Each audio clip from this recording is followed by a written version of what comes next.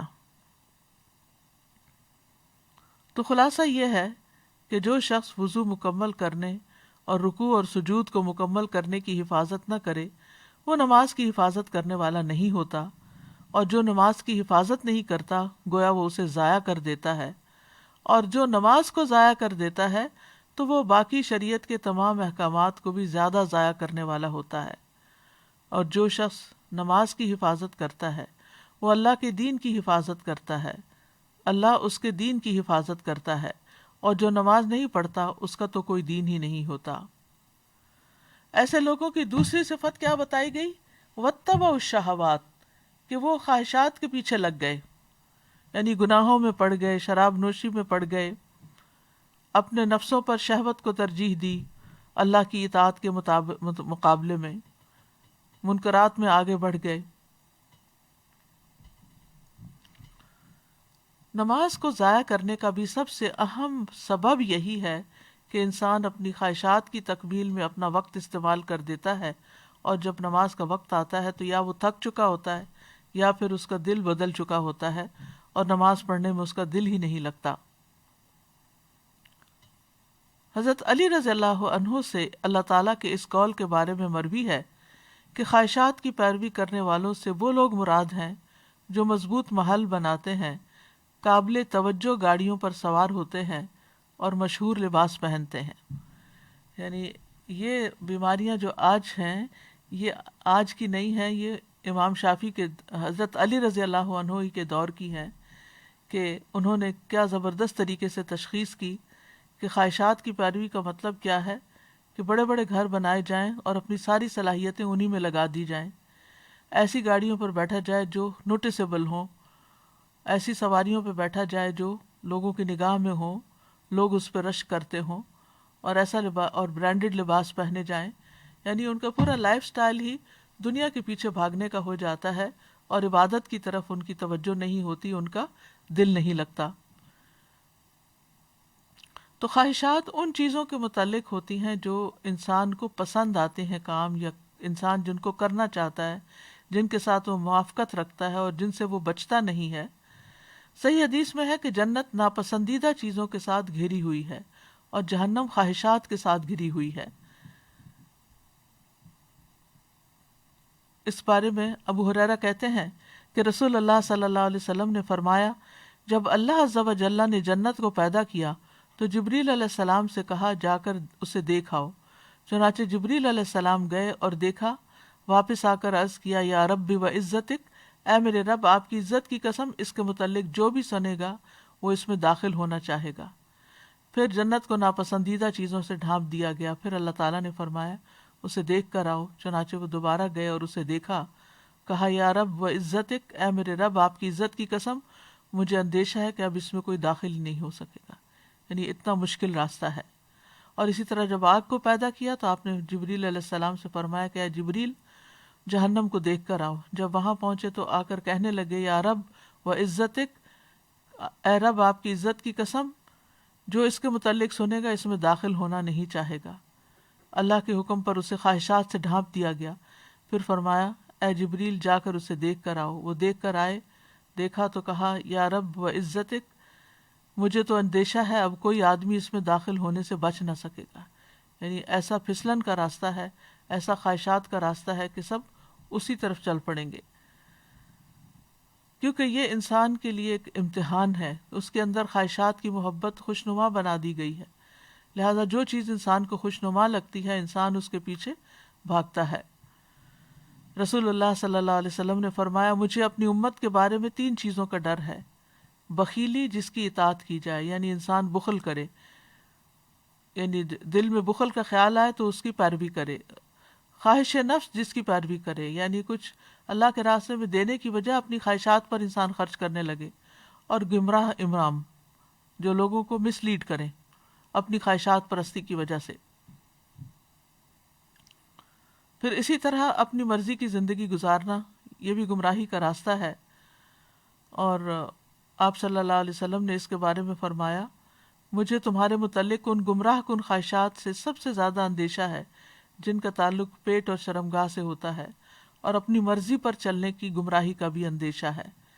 اپنی مرضی پہ چلنے کی گمراہی یعنی جو دل میں آئے گا وہ کریں گے۔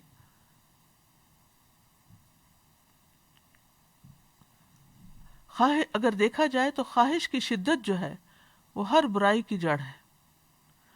قرآن مجید میں یہ جو آتا ہے وہ احضرت الانفس الشح، تو شح کا معنی یہ کیا گیا کہ کسی چیز میں شدید خواہش رکھنا اور اس کی حرص کرنا، اور یہی شح جو ہے یہ انسان کو پھر بہت سے برائیوں پر آمادہ کرتی ہے، خون ریزی پر، محرمات کو حلال سمجھنے پر۔ اسی طرح یہ ہے کہ خواہش پرستی جو ہے یہ غفلت کا ذریعہ ہے۔ آپ نے فرمایا کہ میں تمہارے فقر سے نہیں ڈرتا، لیکن اس بات سے ڈرتا ہوں کہ دنیا تم پر کشادہ کر دی جائے گی جیسے پہلے لوگوں پہ کی گئی تھی، تو تم ایک دوسرے سے آگے بڑھنے لگو گے جس طرح وہ ایک دوسرے سے آگے بڑھنے لگے، اور وہ تمہیں غافل کر دے جس طرح ان لوگوں کو غافل کر دیا تھا۔ خواہش پرستی سے انسان اللہ کے ذکر سے غافل ہو جاتا ہے۔ اللہ تعالیٰ فرماتے ہیں یا ایھا الذین آمنوا لا تلہکم اموالکم ولا اولادکم عن ذکر اللہ، اے ایمان والو تمہیں اموال اور تمہاری اولاد تمہیں اللہ کے یاد سے غافل نہ کریں، اور جو ایسا کریں گے وہی خسارہ اٹھانے والے ہیں۔ یعنی انسان کی عام طور پر خواہش مال کی ہوتی ہے، اولاد کی ہوتی ہے، پھر آگے جا کر انسان ان چیزوں میں اتنا محو ہو جاتا ہے، اتنا ان سے راضی ہو جاتا ہے کہ اللہ کی یاد سے ہی غافل ہو جاتا ہے۔ یعنی ان چیزوں کے نہ ہونے پر جس طرح وہ رب کو پکارتا تھا، ان کے ملنے کے بعد وہ رب کو اس طرح نہیں پکارتا۔ تو جب انسان خواہشات کی پیروی کرنے لگتا ہے تو وہ فرائض سے غافل ہو جاتا ہے، اور پھر خواہش پرستی کے احکامات کو یعنی ان کے یہ احکامات ایسے ہیں کہ خواہش پرستی ایسی چیز ہے کہ جو اللہ سبحانہ تعالیٰ کے احکامات کو بوجھ بنا کے رکھ دیتی ہے۔ عبداللہ ابن عمر کہتے ہیں میں نے نبی صلی اللہ علیہ وسلم کو فرماتے ہوئے سنا کتنے ہی لوگ ایسے ہیں جو اپنی خواہش نفس کو پورا کرنے میں لگ جاتے ہیں، یعنی پھر اپنے مراد یہ ہے کہ اپنے فرائض کو بھول جاتے ہیں، اپنی ذمہ داریاں بھول جاتے ہیں، ان کے لیے قیامت کے دن جہنم کے سوا کچھ نہ ہوگا۔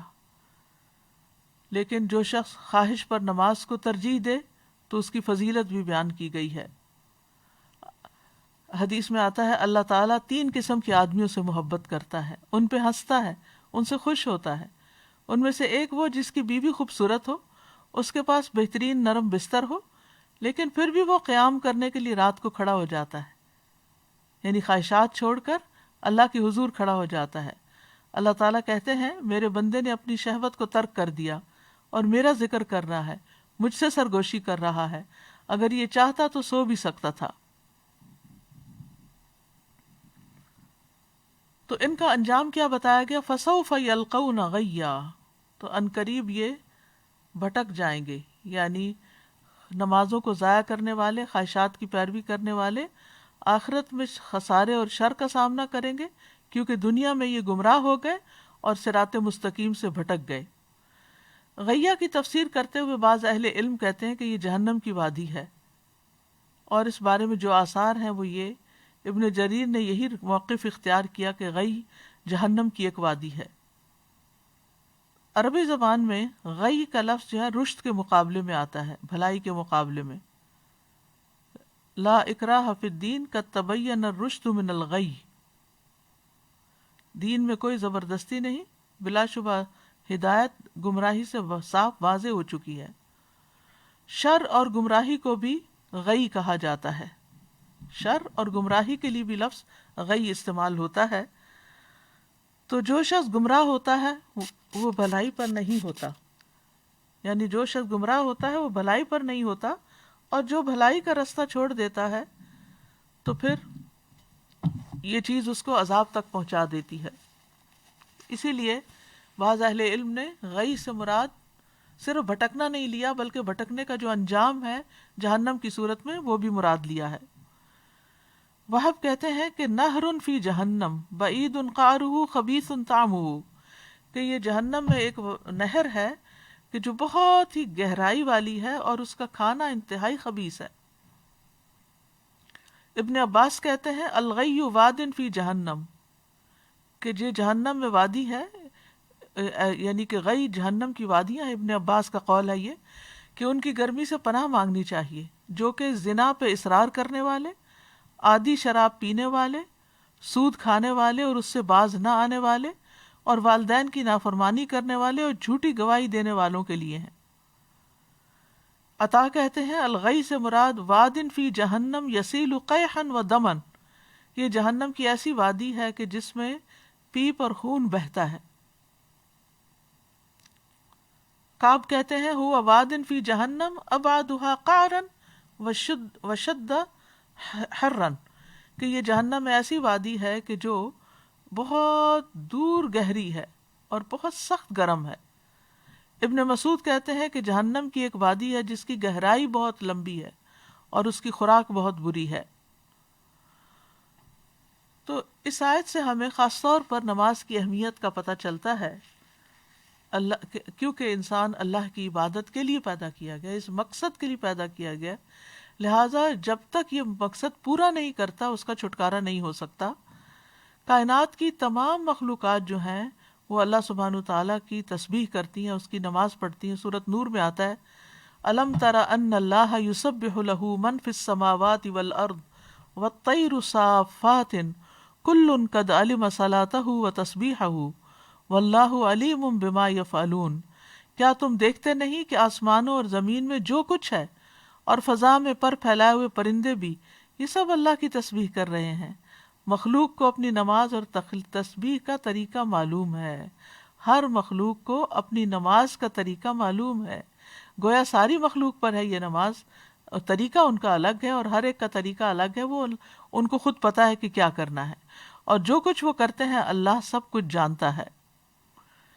ساری مخلوق اللہ کے آگے سجدہ ریز ہے۔ وَلِلَّهِ يَسْجُدُ مَن فِي السَّمَاوَاتِ وَالْأَرْضِ، آسمان و زمین میں جتنی بھی چیزیں ہیں خوشی اور ناخوشی سے اللہ کو سجدہ کر رہی ہیں۔ تمام انبیاء کی طرف نماز کی وحی کی گئی۔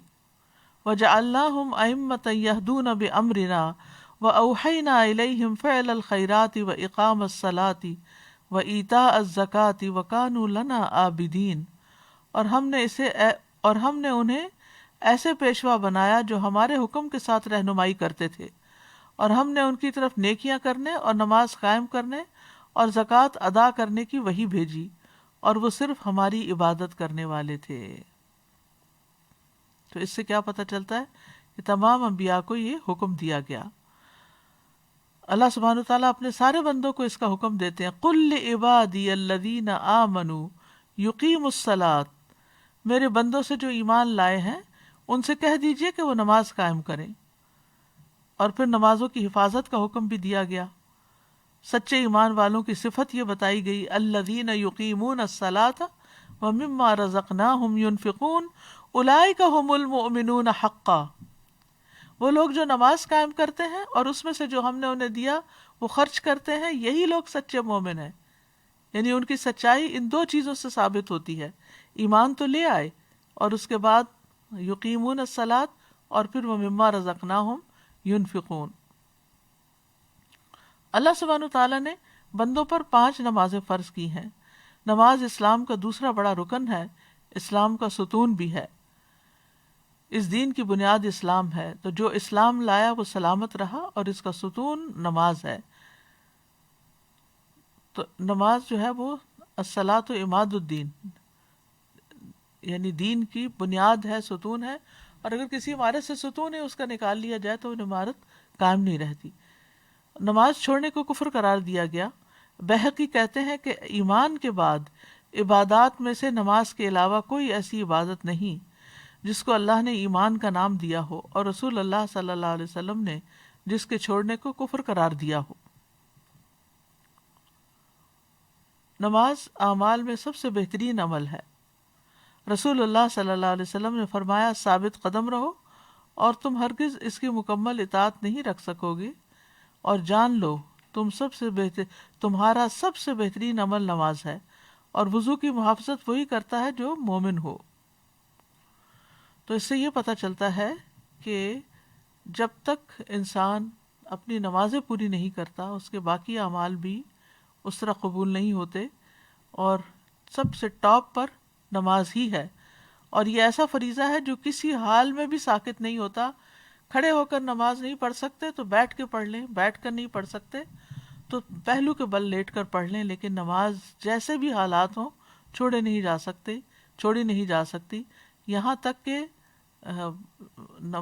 میدان جنگ میں بھی جب دشمن سے مقابلہ ہو تو نماز ادا کرنی چاہیے۔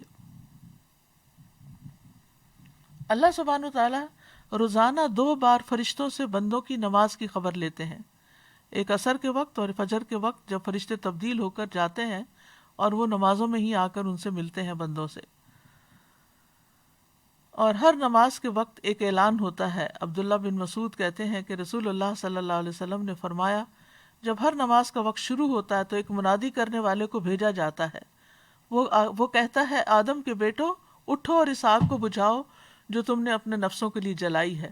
تو وہ کھڑے ہوتے ہیں اور وضو کرتے ہیں تو ان کی آنکھوں سے ان کے گناہ جھڑ جاتے ہیں۔ جب وہ نماز پڑھتے ہیں تو سابقہ نماز کے درمیانی وقفے میں ہونے والے گناہ بخش دیے جاتے ہیں، یعنی پچھلی نماز اور موجودہ نماز کے بیچ میں جو غلطیاں ہوئی ان کو معاف کر دیا جاتا ہے۔ اور یہی معاملہ پھر عصر کے وقت ہوتا ہے، اور جب مغرب ہوتی ہے تو یہی معاملہ پیش آتا ہے، جب عشاء کا وقت ہوتا ہے تو اسی طرح ہوتا ہے، جب لوگ سوتے ہیں تو وہ بخشے ہوئے ہوتے ہیں۔ پھر آپ نے فرمایا لوگ بھلائی کی حالت میں رات گزارتے ہیں اور بعض لوگ شر کی حالت میں لتھڑ کر یا شر میں لتھڑ کر یعنی گندے کام کرتے ہوئے رات گزارتے ہیں۔ نماز کی اتنی اہمیت ہے کہ نبی صلی اللہ علیہ وسلم نے سخت بیماری میں بھی نماز کی فکر کی تھی۔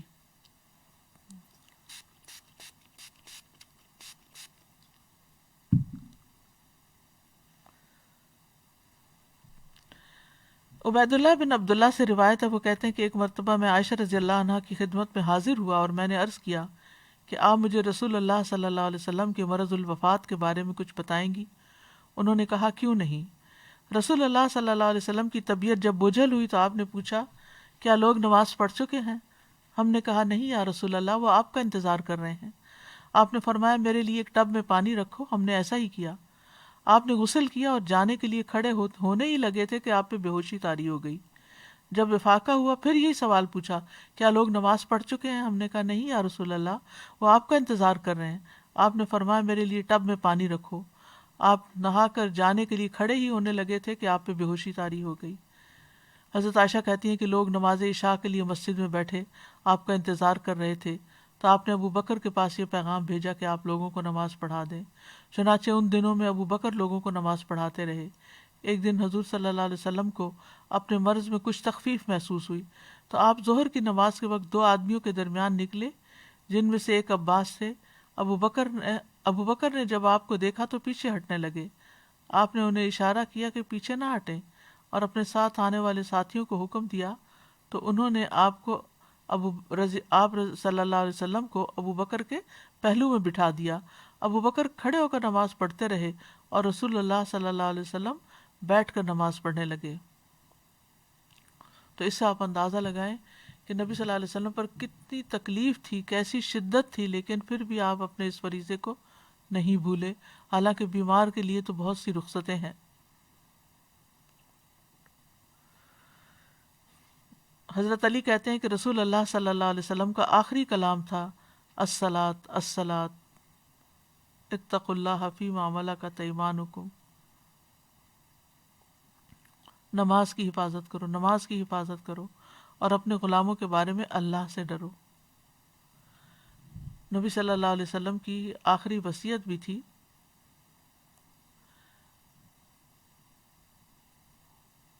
نبی صلی اللہ علیہ وسلم نے یہ بھی بتایا تھا کہ ایک وقت آئے گا کہ نماز کا نام و نشان بھی مٹ جائے گا۔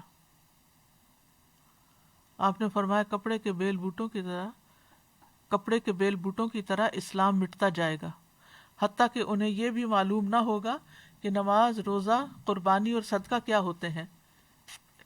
ایک رات میں اللہ عز و جل کی کتاب کو مٹا دیا جائے گا اور زمین میں ایک آیت بھی باقی نہ رہے گی۔ لوگوں کے مختلف گروہوں میں سے کچھ بوڑھے مرد اور عورتیں رہ جائیں گی، وہ کہیں گے ہم نے اپنے آباء و اجداد کو یہ کلمہ لا الہ الا اللہ کہتے سنا تھا اور اب ہم بھی کہہ رہے ہیں، یعنی اس کے علاوہ نماز قرآن سے بالکل لا علم اور غافل ہوں گے۔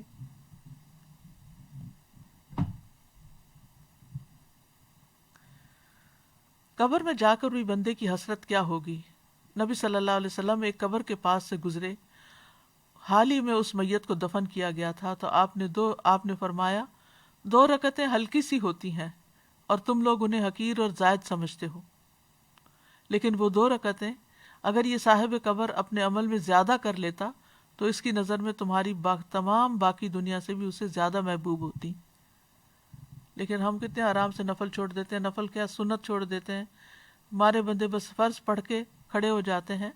تو ہمیں اپنی نمازوں کا حساب لینا چاہیے، خود اپنا تجزیہ کرنا چاہیے کہ ہم کیا نماز کو ادا کرنے والے ہیں یا نماز کو ضائع کرنے والے ہیں۔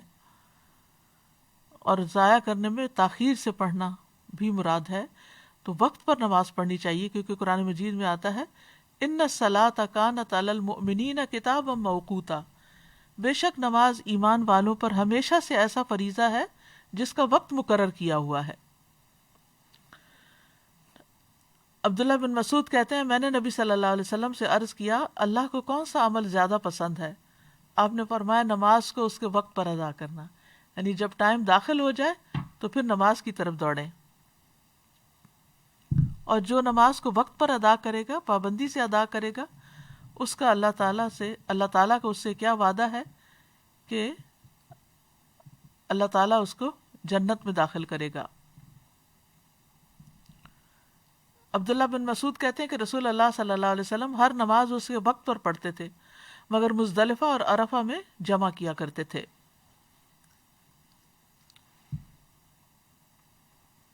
نبی صلی اللہ علیہ وسلم نے اس کی بہت تلقین بھی کی ہے اور مؤخر کرنے کی مذمت بھی کی ہے۔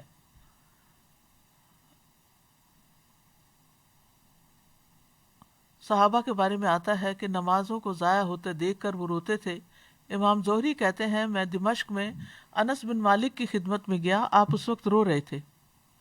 میں نے عرض کیا آپ کیوں رو رہے ہیں؟ تو انہوں نے فرمایا اب میں اس نماز کے علاوہ نبی صلی اللہ علیہ وسلم کے دور کی کوئی چیز نہیں پاتا، کیونکہ آپ نے تو انسانوں کی تعمیر کی تھی اور انسانوں کو اخلاق سکھائے تھے اور طرز عمل اور معاملہ سب کچھ، لیکن آپ ان کے اندر تو نہیں رہے تھے، کچھ عرصے کے بعد آپ فوت ہو گئے تھے، لیکن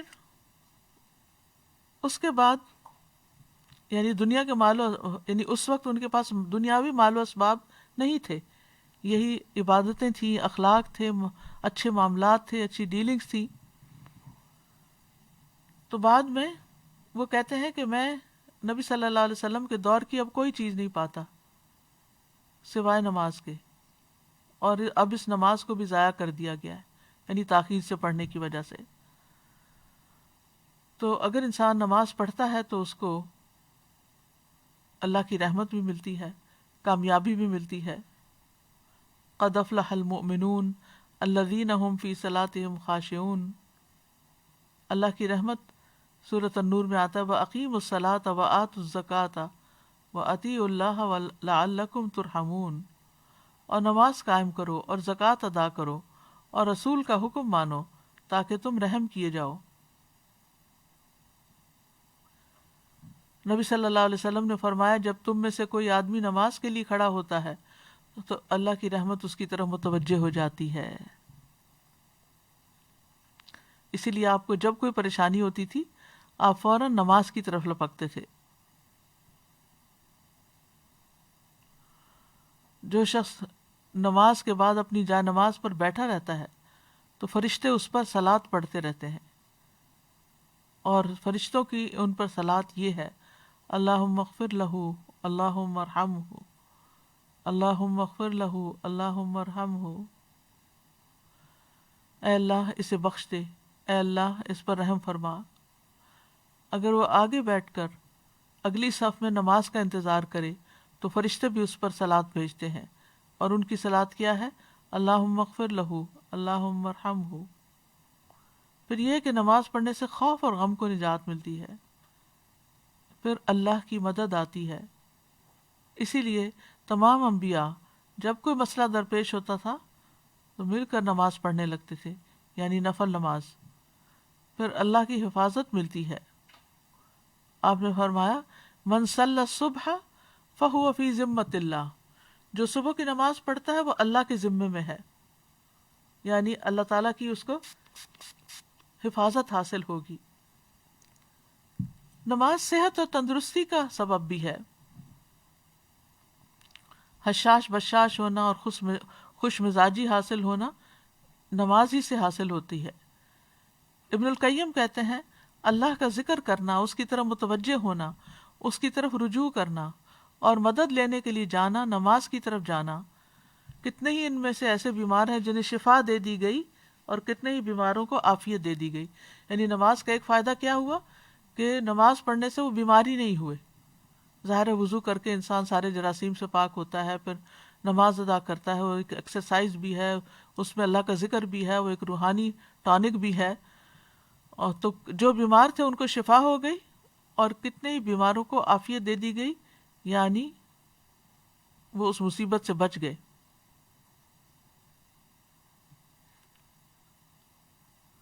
پھر اسی طرح گناہ مٹتے ہیں۔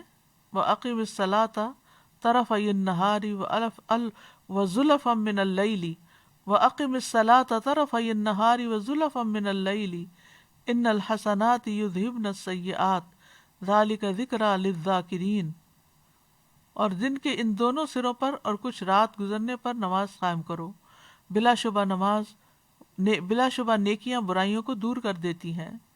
یہ ایک یاد دہانی ہے یاد کرنے والوں کے لیے۔ پھر اسی طرح گناہوں کا دھل جانا، گناہوں کا جھڑنا، اور پھر برائی اور بے حیائی سے حفاظت ملنا۔ حدیث میں آتا ہے، قرآن مجید میں آتا ہے ان الصلاۃ تنہی عن الفحشاء والمنکر، کہ بے شک نماز بے حیائی اور برائی سے روکتی ہے۔ حدیث میں اس کو نور کہا گیا ہے، الصلاۃ نور۔ اس سے نفس کا تزکیہ ہوتا ہے، بندے کو حفاظت کا ایک مضبوط قلعہ مل جاتا ہے، دل اور اعضاء گناہ کرنے سے محفوظ ہو جاتے ہیں۔ اس سے اللہ کی قربت حاصل ہوتی ہے، برائیاں دور ہوتی ہیں، گناہوں سے روک دیا جاتا ہے۔ یعنی ایک تو اللہ کی طرف سے رکنا ہے نا، اور ایک پھر یہ کہ جب وہ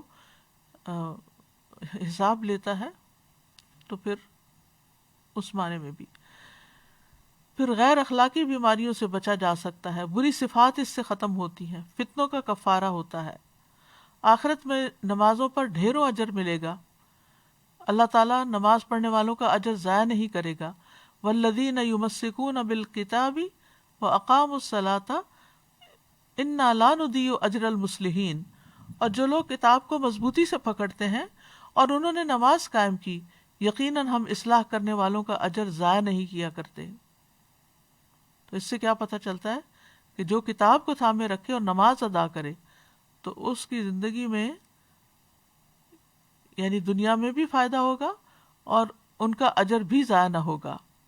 پھر جہنم اور منافقت سے برات ہے۔ پھر یہ کہ قبر میں حفاظت کے لیے نماز آ جاتی ہے سر کی طرف سے۔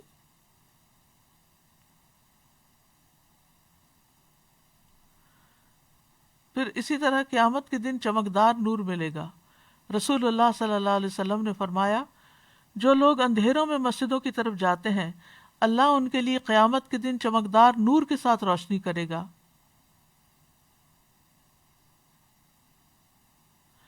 پھر فرمایا، اندھیرے میں مسجد جانے والوں کو قیامت کے دن مکمل نور کی خوشخبری دے دو۔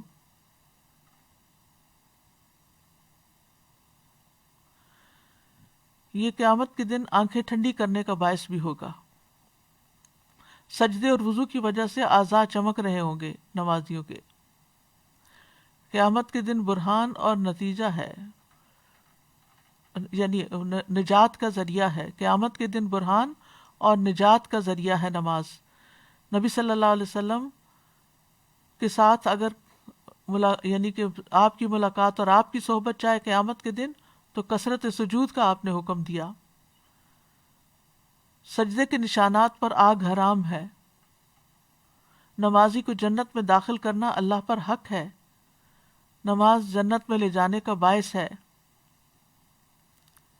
کثرت نماز جنت میں پہلے داخل کرانے کا باعث ہے. جیسا کہ ہم جانتے ہیں کہ ایک قبیلے کے 3 لوگ اکٹھے مسلمان ہوئے تھے. ایک اللہ کے راستے میں مارا گیا، دوسرا 1 سال بعد فوت ہوا، اور تیسرا جو ہے وہ یہ 2 آدمی تھے، یعنی قزا قبیلے کے 2 آدمی تھے، اور ان میں سے ایک اللہ کے راستے میں مارا گیا اور ایک سال کے بعد فوت ہوا. تو جو سال کے بعد فوت ہوا، طلحہ کہتے ہیں وہ مجھے خواب میں آیا کہ جنت کا دروازہ کھولا گیا اور بعد میں فوت ہونے والا شہید ہونے والے سے پہلے جنت میں داخل ہوا. اس پہ مجھے بڑا تعجب ہوا. جب صبح ہوئی تو میں نے اس خواب کا ذکر نبی صلی اللہ علیہ وسلم سے کیا. آپ نے فرمایا کیا اس نے 1 سال بعد تک رمضان کے روزے نہیں رکھے؟ اس کے بعد 6000 رکعت اور یہ سنت کی رکعت نہیں پڑھی؟ یعنی جتنی زیادہ نمازیں اس کی ہوئیں اتنے ہی اس کے درجے بلند ہوئے، کیونکہ ہر سجدے کے ساتھ ایک درجہ بلند ہوتا ہے. قرآن مجید میں اللہ تعالیٰ نے نماز کو ایمان بھی کہا ہے. نماز ایمان کا ترازو ہے. جس کے دل میں رائی برابر بھی ایمان ہو نماز نہیں چھوڑ سکتا. نماز بندے اور رب کے درمیان ایک تعلق کی علامت ہے، اور یہ تعلق نمازوں کے ساتھ مضبوط ہوتا چلا جاتا ہے. نماز دل اور زبان کے ذکر کو جمع کرنے کا ذریعہ ہے. نماز کے ذریعے بندہ اپنے رب سے ایک درست تعلق قائم کر لیتا ہے. نماز کا چھوڑنا ایمان سے محرومی ہے، بدترین گناہ ہے. اللہ تعالیٰ کی حفاظت سے بندہ باہر آ جاتا ہے. اعمال کی بربادی کا باعث ہے، دلوں کی سختی اور غفلت کا باعث ہے. ایک نماز بھی قضا کرنا بہت بڑے خسارے کا باعث ہے. بے نمازی کے لیے موت کی سختیاں بھی ہیں.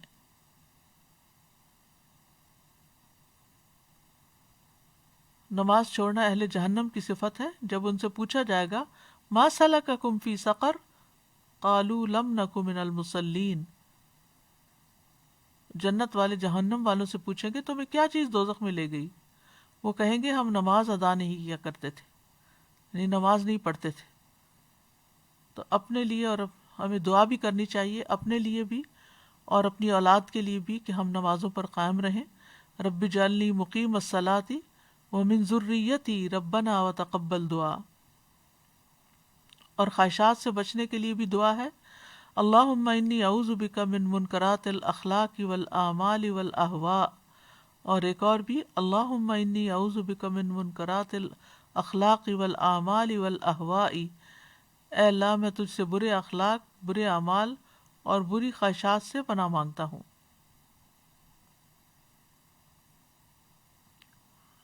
تو کرنے کے کام کیا ہیں کہ نمازوں کی فکر کریں، وقت پر ادا کریں، زیادہ سے زیادہ سجدے کریں، یعنی سنت نفل کا بھی اہتمام کریں، فرائض اور نوافل دونوں ہی عمدگی سے ادا کریں. نماز کو اللہ کا فریضہ سمجھ کر ادا کریں اور 5 نمازوں کی حفاظت کریں.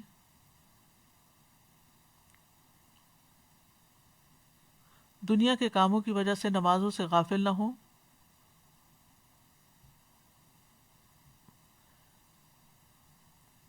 جیسے ہی نماز کا وقت آئے کام چھوڑ کر نماز پڑھنے لگے. گھر والوں کو بھی نماز کا حکم دیتے رہیں.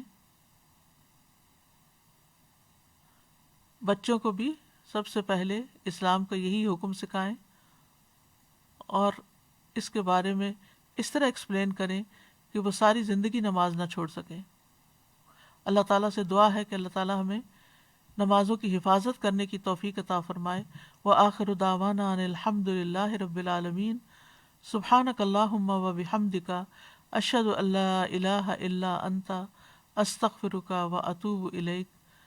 السلام علیکم ورحمۃ اللہ وبرکاتہ.